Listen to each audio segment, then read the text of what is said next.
So, welcome back to Third Age Reforged and to another battle replay and to another of these historical battles that has been given to me by Lord of Belagost, and today we are going to be taking a look at the events surrounding the life of EARNIL, one of the Gondorian kings. This is the one who rebuilt Pelagia and went on to besiege Umbar by land and sea, ultimately succeeding in taking it and turning it into a harbour and symbol of Gondor's strength. So, will it follow the same path that it did in the actual lore itself? The last two, for the most part, have, albeit they have been a little bit more costly for the side that actually won in those situations. So we shall see if Gondor will suffer the same fate yet achieve the same goals. So this is going to be the fortress, which is going to be represented here, representing Umbar, I should say. And there are a few little touches that have been added to what is ultimately a standard medieval 2 fortress, and most notably 2 very large statues to Sauron out here, and naturally, of course, the port as well. So this settlement is surrounded on all sides immediately by the Gondorians, and not only that, but there are portions of the Umbaran defence that are outside of the walls, which is pretty interesting. So they're going to be putting on at least some sort of outer defence, which may make it a little bit easier on the Gondorians. It'll certainly make it easier to surround and destroy some of these units which start outside the walls, but it will mean that we're not going to be seeing the same old siege battle, and Gondor do need to be a little bit careful if they end up taking too much damage outside the walls, especially at the hands of some of the cavalry, which we can already see that the forces of Umbar have at their disposal. Then actually taking the fortress itself may prove to be a little bit too difficult for them. But we shall go through the attacking armies first and foremost, all of which are going to be the Gondorians, of course, the forces of EARNIL, starting off with the Wind Raider over here, who is representing one of the forces, or well, the only force, I guess, coming from the sea. No ships in the water, but still. Some Gondor infantry without the armour upgrade. This is where Gondor may suffer a little bit. The standard Gondorian units tend to be fairly dependable for what they are, but ultimately they're not going to win any contests for their overall quality, and Umbar certainly have got access to units in this class which are significantly better. They can take a bit of a beating though, and they can certainly absorb quite a lot of damage as well from any sort of archers or any other projectiles perhaps that the forces of Umbar want to use on Gondor as they move forward, so plenty of them.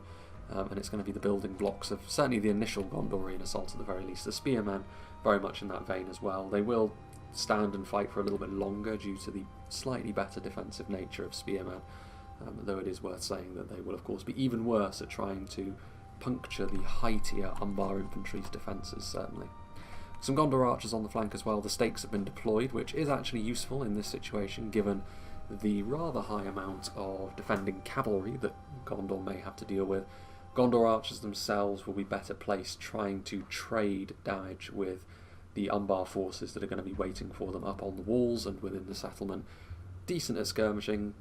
None of these Gondor units, the standard Gondorian units, have got access to their armour upgrades, so they aren't going to be quite as efficient in that regard as they usually are, but they will still fill that role adequately enough. Centre of the army, we've got a few units of these Raven Helms of Caer Andros, which as far as heavy swordsmen go, add to the standard melee defence that this class of unit has. A decent armour score as well. They'll do decently against the Umbar force as well. They're of a similar tier to a lot of the stronger Umbar infantry units as well, though the lack of a shield does make them a little bit more vulnerable in this situation to projectiles. Warns of the White Tower are in and amongst them as well, a bodyguard tier sword and board unit. Dependable, as we've seen. I've been a little bit harsh on them in the past, overly so, I suppose, but there they are. 2 trebuchets is an interesting one. Now the Gondorians, well known for this piece of artillery, even more so when the new version of the game comes out.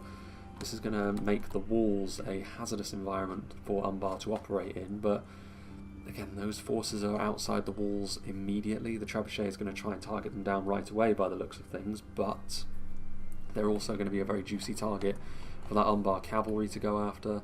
At the back here we've got some Fountain Guard, which as the battle goes on and starts to get a little bit more punishing within the settlement especially, they're going to be really, really good at taking away some of the advantages Umbar have in melee because of their armour piercing and longer weaponry.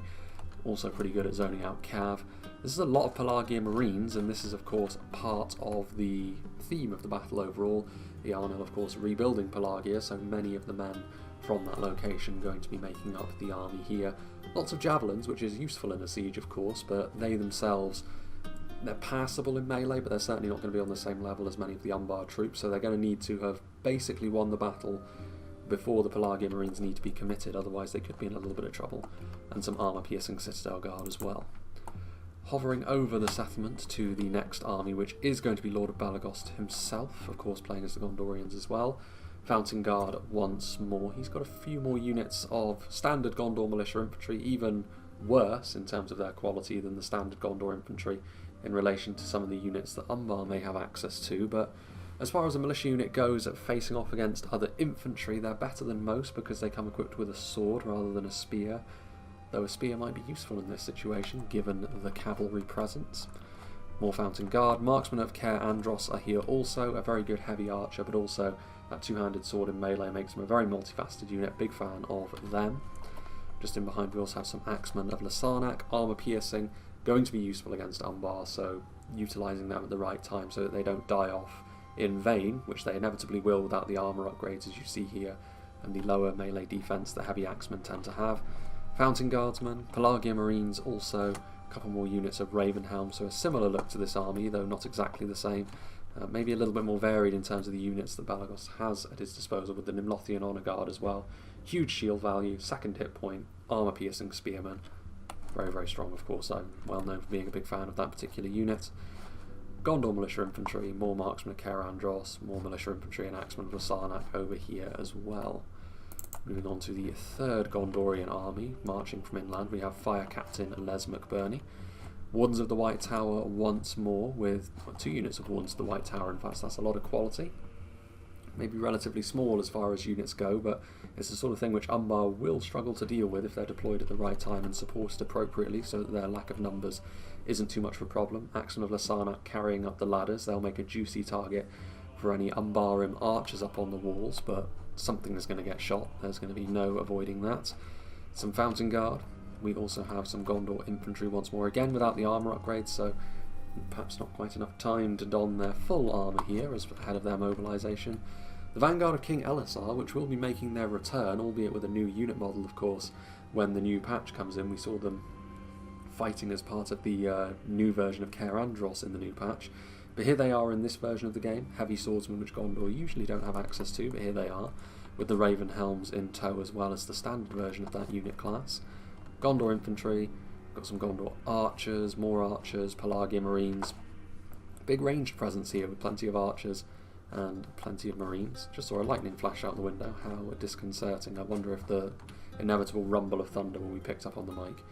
Veterans of Osgiliath as well, which may not be as damage dealing focused as the Marksmen of Caer Andros are in melee, but yeah, a strong enough unit with locked morale as well. And finally, 2 times over here playing as the final Gondorian army, Fountain Guard are here, Nimlothian Honour Guard as well, Catapult, so there's a lot of artillery here and varied artillery pieces. Like I said, they will be a massive target for the defending cavalry units, but still potentially very damaging to those walls as well. Gondor infantry are here in high numbers once more with the spearmen. First example of the Guards of Osgiliath we've seen, which pikemen, their extra range in comparison to the Fountain Guard may actually be very handy as the battle enters its final stages. They will of course be good at zoning out cav as well, but we'll have to wait and see. They make a very tempting target for archers as well. Plenty of Marksmen of Caer Andros here, yet more Pelagia Marines, more Axemen of Lasarnak, some Citadel Guard and Gondor infantry out the back. So some interesting armies that from the Gondorians, plenty of strengths in there that they have to exploit. We shall see however how Umbar deal with them on the defence. The cavalry being one of the main facets of this defence. The Ardenium Lancers are very expensive for a single HP cavalry unit in this game, but given the layout of this battle and also given some of the recent battles that we've seen them used effectively in, maybe they could still be a bit of a match winner for Umbar here. We shall see. Very, very tough in terms of their armour values at least as well. But it's the Warlords of Umbar that Gondor are really going to be concerned about. That second hit point makes a big difference to their survivability on the field. And of course, knights like this have got an absolutely devastating charge bonus, stronger than any other class of unit in the game. So yeah, if they can get several good charges into the Gondorians, it's going to make progress through the settlement once they get there very difficult. Something else to consider as well is when they're outside the walls like this, the Ardenheim Shield Guard are locked morale, so they are going to have to be killed to the last man outside the walls before Gondor can really progress into trying to attack the settlement en masse. Corsair Archers are another unit which are not actually in the game roster for Umbar to use outside of custom scenarios such as this. Very low tier archers, of course. They're just going to be here in support of the cavalry and elite infantry that are out here trying to do as much damage as they can while they still live, but they of course most certainly can rout and probably will, given the lay of the land. Over on the other side, it's going to be a similar story, I'd imagine, with more units from the Tommy the Wise can use. Plenty of micro going to be required from him. Again, 2 units of Ardenheim Shield Guard, 2 units of Corsair Archers. Doesn't have the Warlords over here, but he does have another couple of units of Ardenheim Lancers to utilise as well. And there is going to be another force over here, which once again is under the command of Tommy. A couple of units of Ardenheim Shield Guard once more. Again, 2 units of Corsair Archers in close support. And again, 2 units of Ardenheim Lancers. Only over here, there is a second unit of Warlords of Umbar, so one of these little expeditionary forces is without a unit of Lance Knights, but this is still a lot of power. And honestly, I think this battle is going to depend on how Tommy does. I mean, it's a difficult task he's been given, but if he can whittle the Gondorians down sufficiently, that is going to be the difference maker for his allies within the settlement, starting off with Seraphim, who has got some Naru Royal Guard, who are very good in a skirmish fight, and that may end up being important, given the amount of Gondorian archers they're going to have to deal with. The Alcarondas Legion are the unit that I was alluding to when talking about the Gondor infantry and how Umbar have got an advantage in that class of unit, and Umbar are going to need to lean on that advantage quite heavily if they are to be successful here. More Ardenheim Shield Guards, so plenty of locked morale units here. The Black Numenorians here in force, while the Corsairs have to make do with their position outside the walls.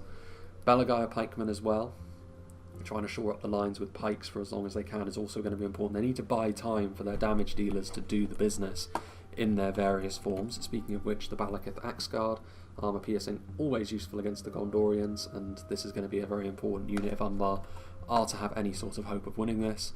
Alcarondas Legion, more locked morale shield guard. Corsair Blackguard, so the Javelin advantage is probably in Gondor's hands given the sheer amount of Pelagia Marines they've come equipped with, but the Blackguards are actually a superior unit in this regard. They've got very good damage and they're also a little bit more savvy in melee, but like I said, they're going to be here in far fewer numbers. Balakith Marksmen are over here as well, which, again, very good unit of archers when it comes to skirmishing, especially with the armour upgrade as we can see here. Although it's going to be a tough ask. Tough ask indeed. Naru Sentinels, again, very good unit for holding the line. That shield makes the Gondorian archers a little bit less scary as well, perhaps. Plenty of Belagaya footmen. They will be hoping not to have to rely on basic spears like this. They're going to need their quality to do the heavy lifting, but they are also going to need enough numbers to be able to guard their angles. And given the amount of walls that the Gondorians can take, let's wait and see if that's going to pan out. And I think finally, Farkin is the last player on the map today. Alcarondas Legion ready to get onto the walls when they are needed, but they won't want to be up there immediately due to the presence of those trebuchets just outside the walls. Balakith Axe Guard ready to contest the walls as well. Very dangerous armour piercing for the Wound Raider to have to deal with. Harbingers of Castamere as well, the first example of this particular unit that we've seen, a very strong unit of bodyguard, heavy swordsmen as well. More Belagaya footmen as well as the Naru Sentinels in behind. I believe the Naru Sentinels are also locked morale as one of the high-end Black Numenorians. Generally speaking though, as soon as they start to crumble, it's a sign that the battle is lost, even if they don't rout. Of course, their Blackguards in behind them.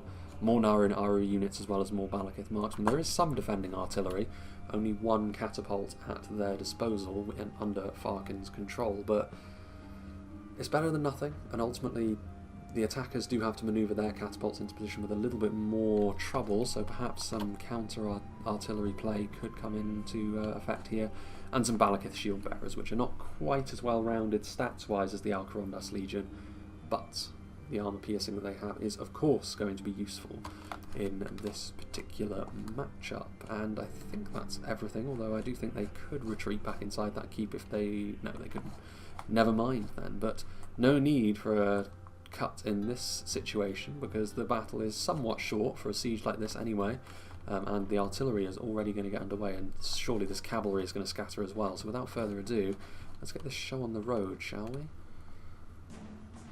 So I can also imagine we're probably going to be making some use of the half-speed functionality in the earlier stages of this particular battle due to the amount of cavalry that we're going to be seeing. Some grazing hits only from the trebuchet there, which is maybe a little bit fortuitous for Tommy, aiming directly for the warlords of Umbar, and actually killing off a fair few of them, to be honest with you, which is a bit of a shame for him, but still more than enough cavalry to make an impression here.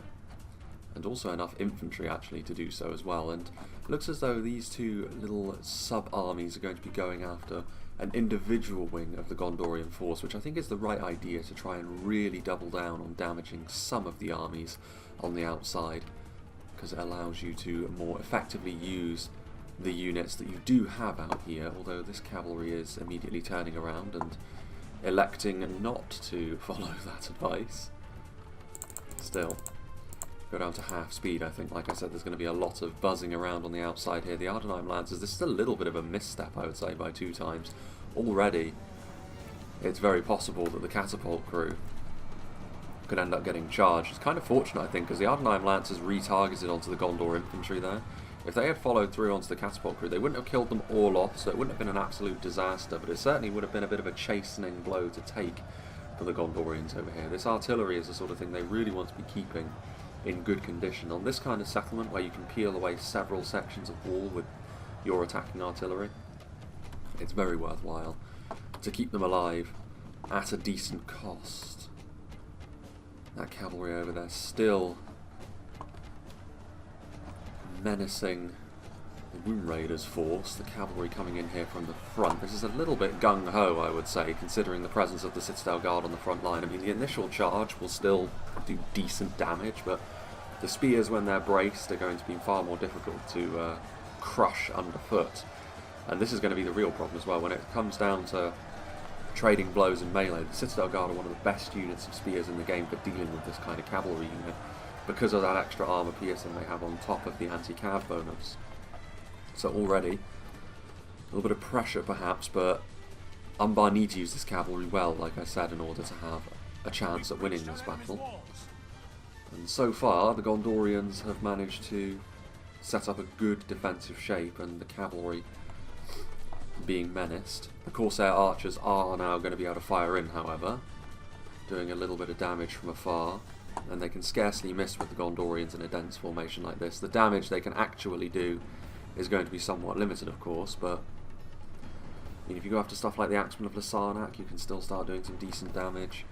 Spears as well to help mitigate any damage coming forth from the infantry that wants to try and close them down. Lack of armour upgrades may also play their part here for the Gondorians. Cavalry once again coming over. I mean, it is a lot of units for Tommy to micro here, which is why if we do see a unit stop still right in the face of Gondorian pressure, that will be one of the reasons why, but this is the pressure that he accepted when taking this army on, so he's going to need to effectively carry his team to success, because if he doesn't, the defenders within the walls are not going to have the staying power, nor the positioning in a settlement as open as this, when the walls are taken out of the equation, to be able to withstand a Gondorian attack. And again, just having a look at the Ardenheim Lancers routing there, trying to charge in, but honestly I think the opportunity to try and do damage to 2 times his army here passed almost immediately when he set up into a defensive position quickly, really rather well, with Fountain Guard and Citadel Guard guarding most of the approaches. He's also the only army to have guards of Osgiliath, let's not forget. It was always a bit of a losing prospect as soon as that army got into position as it did. So a bit of a change in tactics I think is going to be needed by these outer forces from the Umbarim. Ardenheim Shield Guard facing off against a combination of Guards of Osgiliath and Axemen of Lasarnak. Guards of Osgiliath to push the Ardenheim back, and then the Axemen to try and do a bit of damage with their 2-handed axes. I mean, the Axemen won't be particularly effective. Well, the armor piercing will, but they'll die off quickly without that armour upgrade of theirs. Moving back across now, perhaps doubling down on this part of the battlefield over here. Ardenheim Lancers, the other units of them anyway, still alive, still in decent health. The Warlords of Umbar charging forwards. What are they charging into? Again, it's Fountain Guard. Like, I don't really know if he's able to see what units he's charging into. It may be that Tommy is simply far away from the action, seeing units approaching and trying to charge into them, because I can't really buy the fact that if he knew that he was charging directly into the front of Fountain Guard, even with Warlords of Umbar, you're not going to do much. And you can see how quickly the Warlords start to fall in the face of a unit such as that. More Fountain Guard on the way across. They're taking hits from arrows now as well. This is a little bit more worthwhile. The Wardens of the White Tower will take damage at the hands of the Ardenheim Lancers as they charge forwards. Moving to the other side of the field. I think the cavalry that was over here has since relocated to other parts of the battlefield, maybe going through the settlement itself. But we will be starting to see the walls itself start to get attacked. Lord of Balagost, of course, I mean, now it's a little bit different because the arrow towers are hitting, but perfect condition for his army so far as he starts to test Umbar's resolve in the actual settlement itself. And again, overlapping with more pikemen. Nimlothian Honor Guard also getting in behind enemy lines. It was always inevitable, really, that these Corsair archers would be exposed in this way, but yeah, Nimlothian Honor Guard and Corsair archers, you'll scarcely see more of a mismatch in melee than this. Further back, I mean, like I said, the locked morale nature of the Ardenheim Shield Guard is something which will come into effect. They will stand and fight to the bitter end, even if the battle seems hopeless. It looks as though the cavalry, and even some of the Corsair archers as well, have taken a different target in mind now, with Fire Captain Les McBurney's army now being one of the main targets. These Ardenheim Lancers charging into better targets, it must be said. The Wardens of the White Tower and the Ravenhelms. And on the other side as well, this army has got less of an anti-cavalry unit presence, so there will be more gaps, especially seeing as Les has already moved the army across here. So his unit's already starting to get up onto the walls as well, with Gondor infantry. I mean, the Warlords of Umbar are right there, taking hits from the archers that are in this particular army. Corsair archers still firing away. Nice charge there from the Ardenheim Lancers once more into the Gondor archers. So far more success in this little passage of play for the Umbar cavalry, which is good to see. Like I said, if we want a competitive battle, we will want that Umbar cavalry to do more damage than it was able to do, certainly, over here. One thing that they have been able to do is effectively completely stop 2 times its progress towards the walls. You can see in the distance there that the catapult has been working away on crumbling one section of wall, but 2 times will arrive to the settlement later than his other Gondorian allies, disjointing the attack somewhat, but in a forced manner, not through any choice of the attackers, I'm sure. Pelagia Marines taking some charges now as well. Javelin fire on the approach for cavalry is going to be pretty nasty, but they're not going to do very well under the charges of this heavy cavalry at all. More arrow fire coming in. This is where all of this heavy armour that the Black Numenorians wear is really going to be paying dividends. Another charge, the Warlords of Umbar back here. Ardenheim Lancers still going into the Wardens of the White Tower as well. Some Gondor infantry way back there. Vanguard of King Elisar, which, considering they are completely unique on this field, I guess we could say this is EARNIL himself. Ardenheim Lancers coming in. If it is, then he's in a bit of danger, because there's a lot of heavy cavalry about it. Meanwhile, yeah, we are getting up onto the walls now as well. Gondor Militia Infantry engaging with the Balagaya Footmen, 2 of the lower tier units that both sides have to offer. There may be spears to the Balagaya Footmen, but their defensive abilities should be enough to stand them in decent stead here, especially with the support of those arrow towers. But there's not that much in the way of direct competition here for the Gondorians. They're going to be able to take control over much of these sections of wall. Lord of Balagost does have something else to worry about though, and that is the infantry, which Tommy the Wise still has over here. He may have moved his cavalry off to other parts of the battlefield, but the detachment of infantry is still here, and Ardenheim Shield Guard once again will be going absolutely nowhere until they're killed to the last man.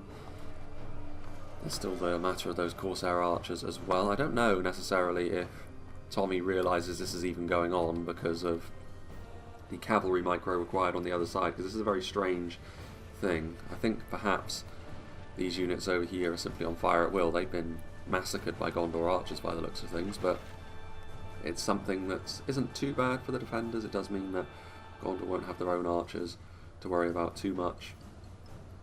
One more point blank hit to kill off a few more of these Ravenhelms before they set about the Corsair archers. Yes, a few more of the Ravenhelms will die, but of course they'll absolutely butcher Corsair archers in melee, so nothing to worry about too much there. From a Gondorian perspective, they're starting to menace the walls, starting to mop up the last of the outer resistance over here. Speaking of which, still Corsair archers up and about after one unit of them fell. And there's still these Ardenheim Shield Guard. 115 of them is no small amount of locked morale, high-end, heavily armoured units, but yeah, it's only a matter of time, you would imagine.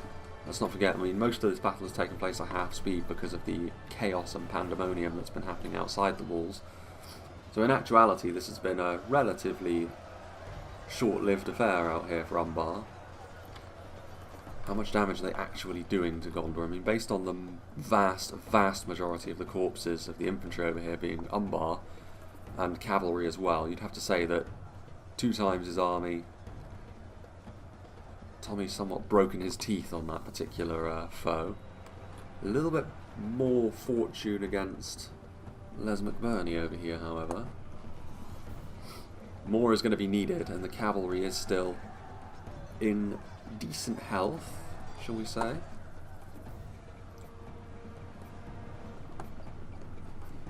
Still in the infantry, again, the Gondor infantry moving forward that was still back there, the one unit that effectively forgot to come forward.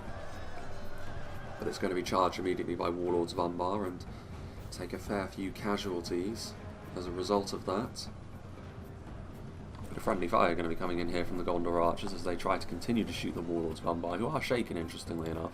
It's weird, actually. The highest tier cavalry unit for them can rout, whereas the Black Numenorians on foot cannot, but Numenorians well known for being more a fan of fighting on foot. And another section of wall being attacked as well, axe to axe between the Balakith and the Axemen of the Sarnak, but especially unupgraded as they are, this was never going to be a great fight for them. Balakith Axeguard with the armour upgrade, the support of those arrow towers, the fact that climbing up onto walls means you naturally surround yourself as well, never going to be a great situation, so a few little bits and pieces that Umbar can take heart from here, in spite of the earlier struggles. Now then, Gondor Militia trying their best with that officer leading from the front. Balagai footmen, however, continuing to just act as a living wall, preventing any further progress. Interestingly enough, as another section of wall crumbles, several holes in the outer settlement at this point. As soon as Gondor are truly ready to strike from every angle, that's where Umbar may really start to struggle a little bit, but for now, when things are still a little bit scattered and disjointed, that's where Umbar can maybe focus down some of the Gondorian elements, trying to get down off the walls now to threaten ground level. But a combination of Nara and Aru Sentinels and Alcaron Best Legion is a very effective fighting force, certainly too effective for a militia-led assault to really have any great progress in. Meanwhile, still over here, you'd have to say they've forgotten about fight from an Umbar perspective, otherwise surely those Ardenheim Shield Guard would have come to the aid of the Corsair archers that are literally right next to them, getting butchered by the Zweihanders of the Ravenhelms. But it is what it is. I think actually it's probably about time we went up to 1 speed here. The Womb Raider is ready to attack, but just stacked up for the time being, occupying some sections of walls, or going to be anyway.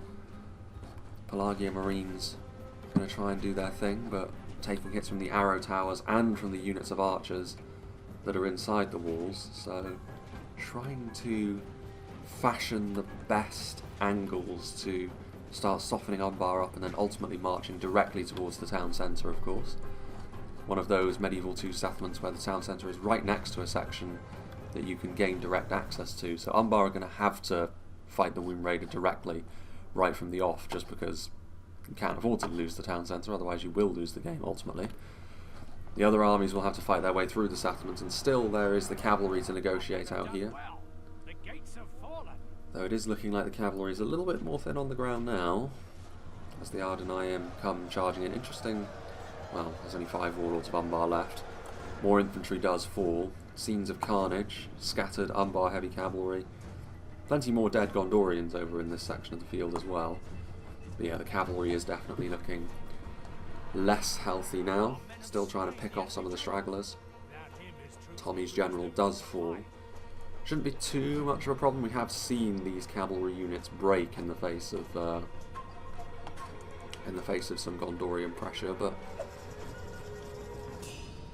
as long as they stay together and only charge into targets that are ripe for the taking, it should be okay. Well, yeah, Ardnheim Shield Guard getting overrun. All of this armour piercing from Nimlothians, Citadel Guard, support from pikes. They may not rout, but they will die quickly in the face of armour piercing like that. Unfortunately for them. Some charges coming in here as well. The attempted surround and quick disposal of the Corsair archers that are outside the walls, but that does open up the Gondor infantry to charges and more value being made up. I'd still say the Gondorians will largely be okay with how they've dealt with the cavalry. Certainly 2 times will be. Maybe Les McBurney would disagree. But I think for the most part, it's fine. They've done a decent enough job. Decent enough is fine for the attackers. They have the edge there, meanwhile. Well, the Gondor infantry occupying the walls, still the arrow towers. The characteristic twang of the bowstrings within them. Firing at the wall point blank, enough to open up another section.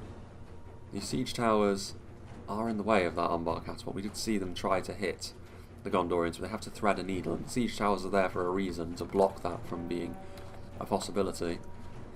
The Womb Raider, I think he is largely waiting until his allies are also threatening the settlement in more of a consistent manner. As soon as that happens, he can launch a full-blown assault, and then Umbar will need to meet his advance with a lot of strength, allowing his allies in, or Umbar will continue to guard other parts of the settlement more feverishly, and as a result allow him to take the town centre and effectively force Umbar onto the back foot.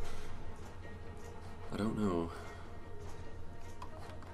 how this is going to play out. Meanwhile, Lord of Balagost still fighting over here. Umbar actually have decided to contest the walls now after pushing back that initial assault. The Naran Iron Sentinels will not follow the Alcaron Best Legion, but they don't necessarily need to. The armour piercing is a concern, but still. They'd win 1-to-1 anyway, and the support of the arrow towers is only going to increase that particular advantage.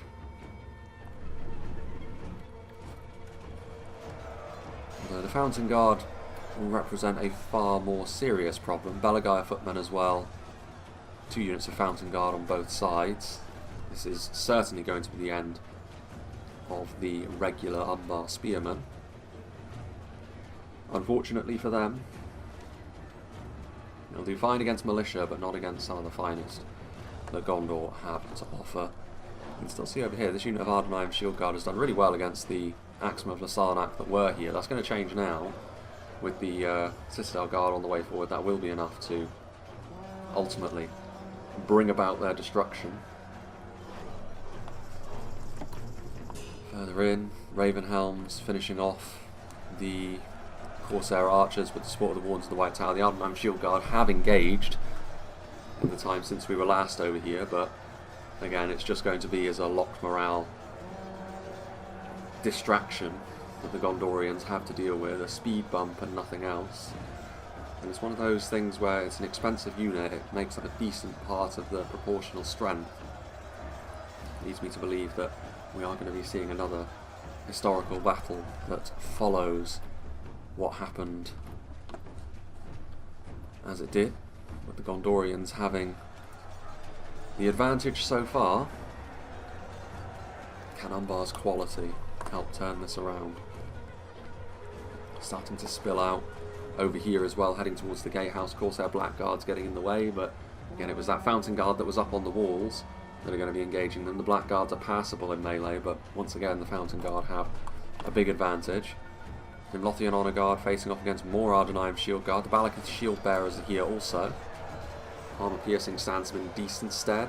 Close range combat like this as well is going to be, before they get set anyway, a little bit more dicey for the Fountain Guard. But as soon as they do, long weapon units like this can be surprisingly effective up on walls, even though you'd imagine that would be quite cumbersome. Ardenheim Shield Guard going actually on the counter-attack, which is a little bit of a bold move, trying to go after some of these units over here. The marksmen can look after themselves in melee, so I don't think Lord of Balagost will be overly concerned.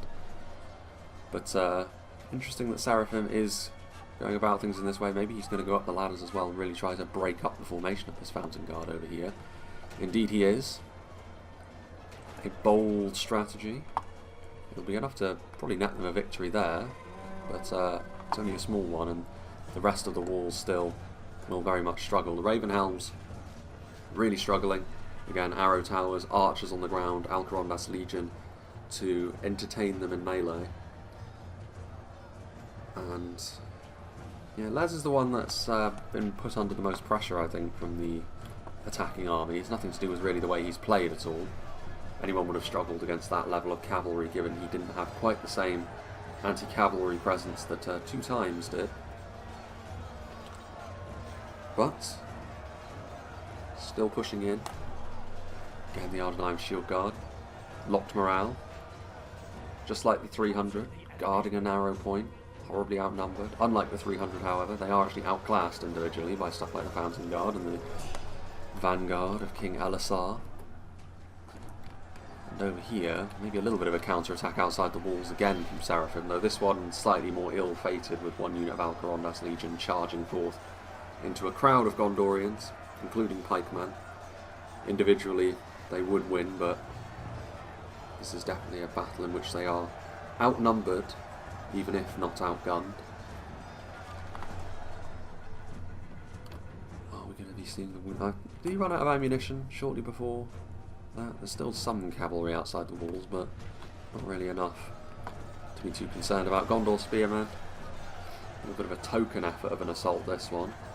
Some javelins coming in to try and support the advance of the Gondor Spearmen, and actually, in terms of cost efficiency, this may be a good trade for the Gondorians if they can kill off more of those Balakith Axe Guard with those javelins. The only thing losing in melee is some basic units. Flaming Shot being utilised, trying to rout off the Pelagia Marines, but there's more than one unit of them, and they're healthy enough to the point where I really don't think that the fire arrows are going to be that effective, but maybe desperation tactics are starting to sink in, seeing what way the wind is blowing in this particular encounter. Some slightly stronger units over here with the Ravenhelms, unit of shock infantry capable of laying down more damage, but once again it's going to be the armour piercing of the Umbar infantry if anything that's going to be significant. But again, the javelin support, I mean the Pelagia Marines are one of the key units of the Gondorians here, thematically. We do enter the final 10,000 frames, not the longest battle that there has been. And indeed, many of these standard Medieval 2 siege maps do produce fairly quicker sieges, certainly, than many of the custom ones. But many of the custom ones do rely pretty heavily on a choke pointy sort of thing, whereas these are a little bit more open. It does make them a little bit more dynamic, actually. I do wish that, or I hope anyway, that as we move into the next patch, that some more of the custom maps we get are designed with a little bit more of a flowing battle in mind. Choke pointy ones are all well and good, but you don't want every battle to go the same way as something like Moria or Berserker. Meanwhile, Gondor Infantry, Sistel Guard, Lord of Balagost and Les McBurney continuing to pile the pressure on over here. I don't think the spears, they came back down off the walls, and the Gondorians continuing to put the pressure on. Those Balakith shield bearers starting to be, well, starting to look a little bit forlorn, let's be honest. Over here, they are still contesting these walls over here, Pelagia Marines, and indeed the Alcarondas Legion doing a pretty good job, actually. Looking like the Fountain Guard, they're very damaged. I can only assume that this was as a result of Umbar skirmishers doing a bit of a number on them. Indeed, you can see that the Naran Royal Guard are over there. And there are Corsair Blackguards, which seems to be more likely. Now out of ammunition, getting into melee as well to try and finish the job.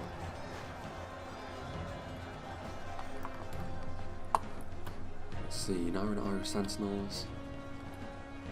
Pikes, I mean, where are they going to try and make their stand? They're fine for the moment, Umbar, but I feel as though they're not too far away from having this situation start to get away from them a little bit. Victory seems certain, only a fool could lose this battle. Once again, 2 times his Fountain Guard. Being very effective, added with the armor piercing of the Axeman of the Sarnak as well. That's not a particularly fun fight for many of these Umbaran, especially when you consider us out of ammunition marksmen. They will do a decent job in melee. Oof. Defending artillery? Is that one way in which they can rapidly start to turn things around? Well, as much damage as they're getting without artillery, the Pelagia Marines are shooting directly into the backs of what remains of the Umbar resistance here, so... Oof.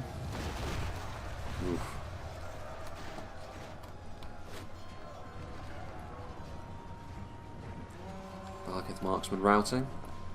Balkith units, like I said, not locked morale like the Black Numenorians that are above them. Gondor infantry helping to shore this up a little bit just to keep this Alcarondas unit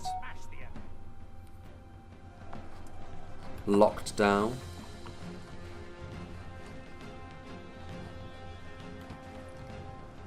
That remains of the Naran Sentinels. I mean, 74 of them is not a small number.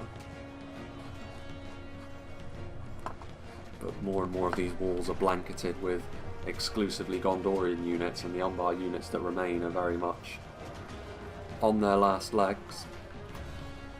There's a lot of projectiles coming at them as well. Over here though, this is perhaps the one part of the wall where Umbar still pushing back fairly quickly against the attackers. This unit of Pelagia Marines not going to be enough in the face of the sheer amount of Alcarondas Legion they are faced with.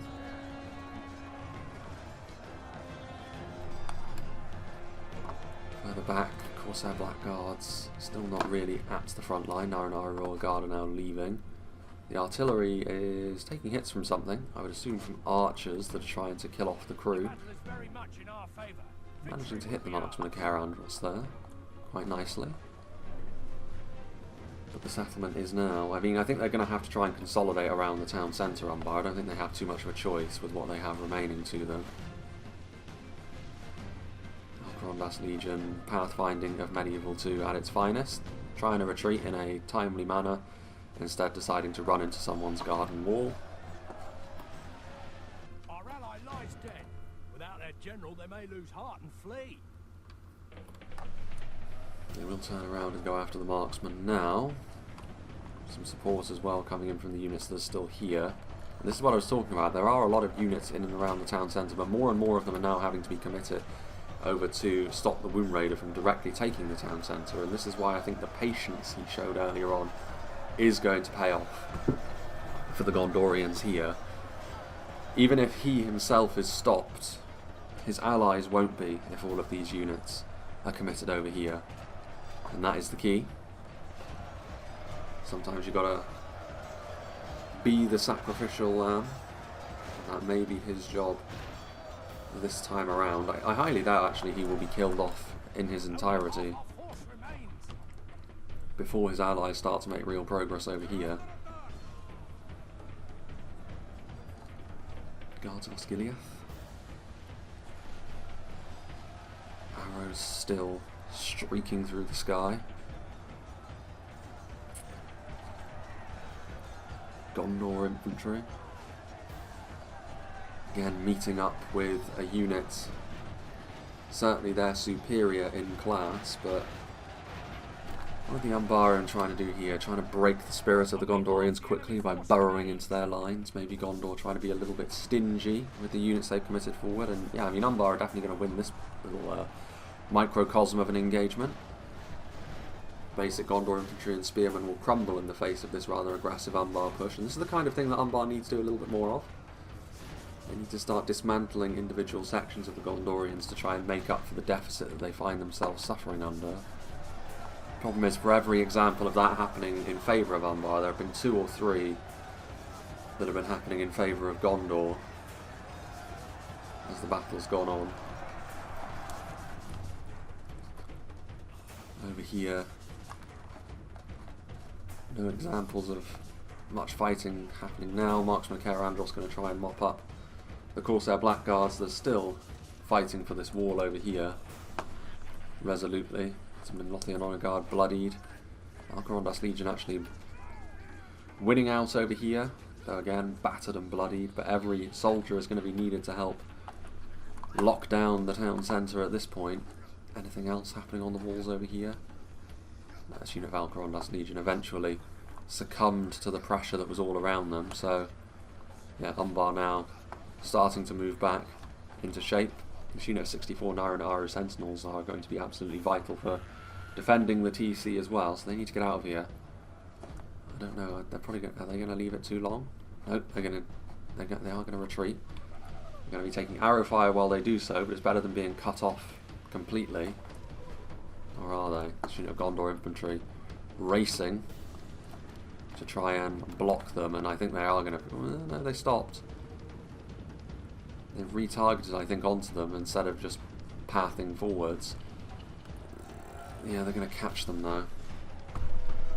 Individually, of course, this isn't a great fight for the Gondor infantry, but it's all about just trying to stop Umbar from setting up into a new position.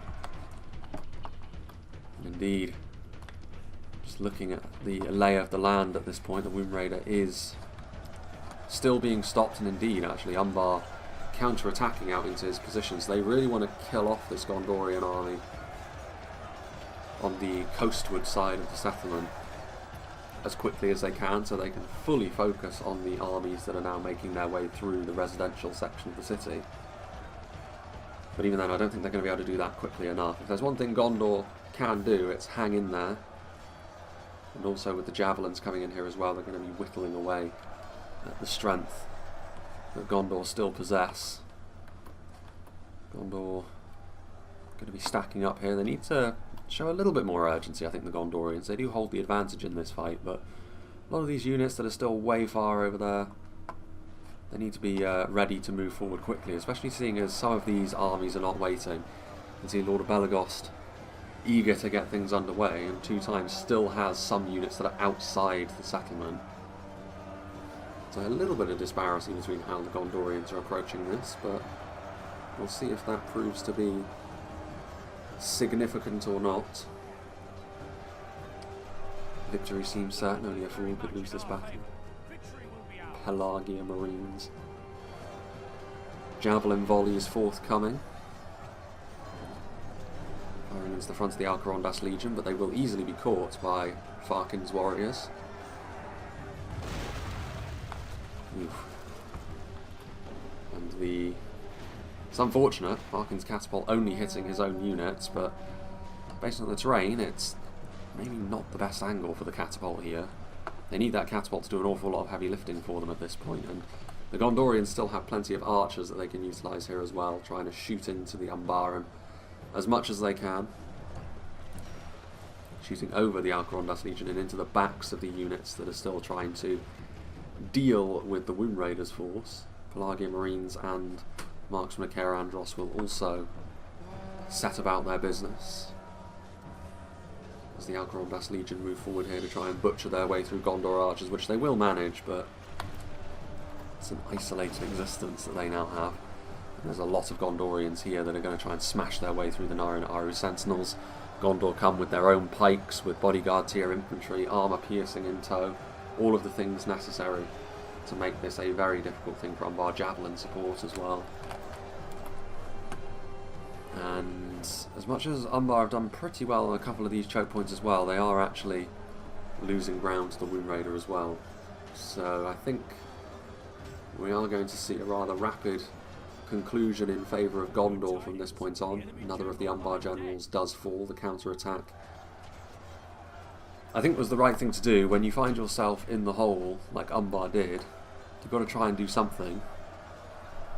And they did try to take the fight to the Gondorians there. It was definitely worthwhile, but in the end,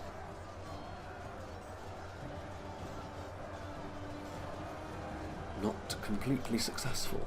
And it does come back to that cavalry play earlier on. Like I said, when you have all of that cavalry as defenders, you are reliant on really doing a lot with it. And while it was not a disaster, they made up for it with the damage they did to Les McBurney's army. The initial fate of both the infantry and cavalry outside the walls against 2 times his army, the very first thing that happened in this fight, maybe coloured what the rest of the battle was going to be like for Umbar. Always an uphill struggle, which they've done decently in, but the Gondorians played competently, and from that point onwards, that's all they really needed to do. As it is, Balakith marksmen fighting, still occupying the town centre. Gondor trebuchet crew. Can a Gondor trebuchet crew utilise an Umbar catapult? I don't think so. That would be something that I would be extremely surprised about. But now you can see Fountain Guard, the trebuchet crew moving in. Balakith marksmen broken fighting to the death, which is a little bit interesting. Is this town centre perhaps only cosmetic? Because that shouldn't actually be possible if they're fighting within a mechanically functional town centre. It's a little bit suspicious to my mind, but no matter. This column of Gondorians continue to push forwards. And again, the Naru Naaru will fight to the bitter end, but a bitter end it shall be, as the Black Númenóreans deposed, the Corsairs evicted, presumably, from this part of the world. At least temporarily, of course. And the EARNILS victory, pretty much as it was. Because it's been a fairly decent victory, this, for Gondor.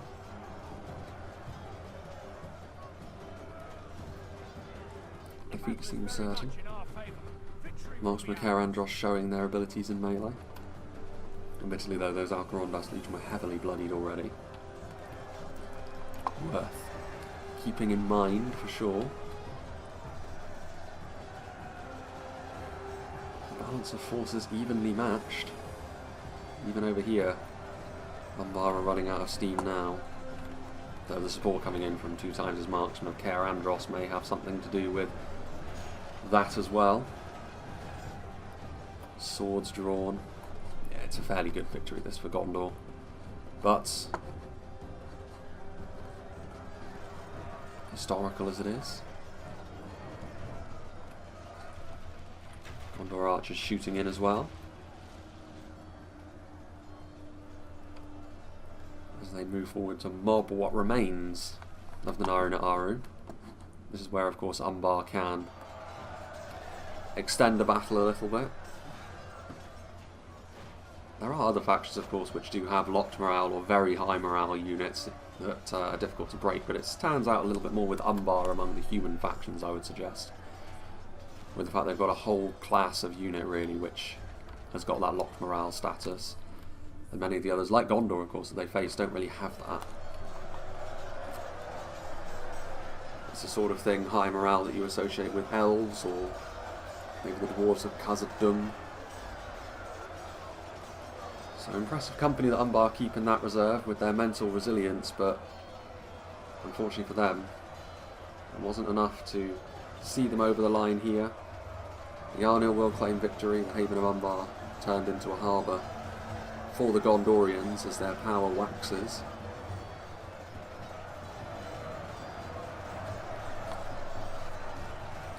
There we have it.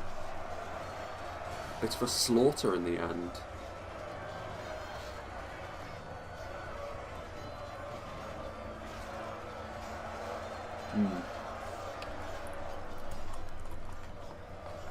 This is the vast majority of the units over here, in all fairness.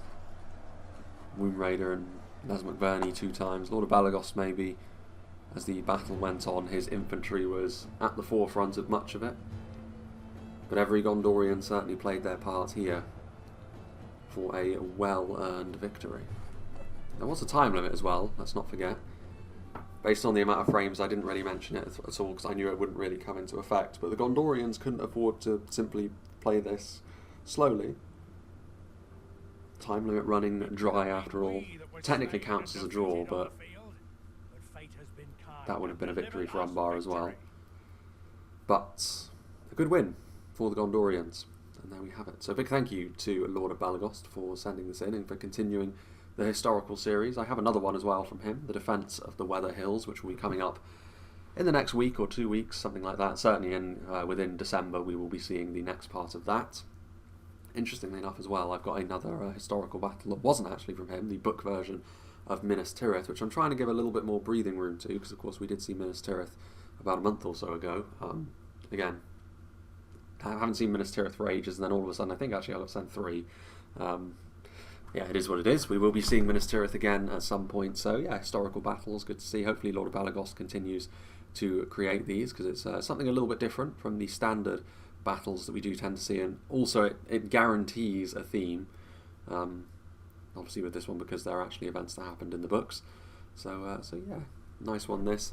And this one I think is probably the most similar to how it must have gone down in the actual events as well, with a good Gondorian victory this.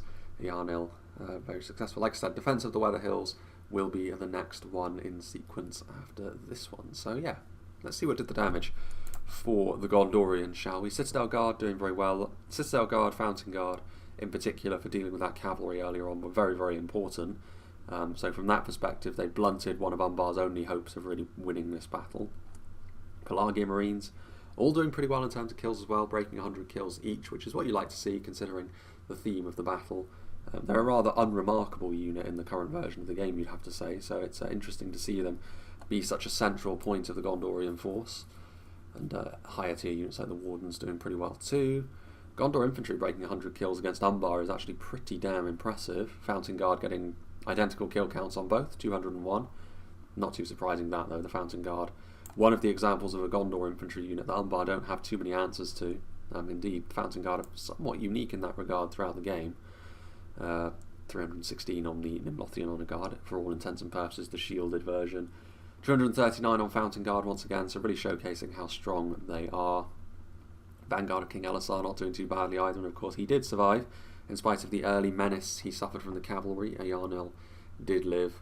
And then 335 on Citadel Guard, 200 on Marksman, 200 on Ravenhelms as well, albeit I think that was Lord of Balagost's unit which went over and feasted upon that one unit of Corsair Archers that Tommy lost micro on, so take that one with a pinch of salt perhaps, but they still had to get the job done.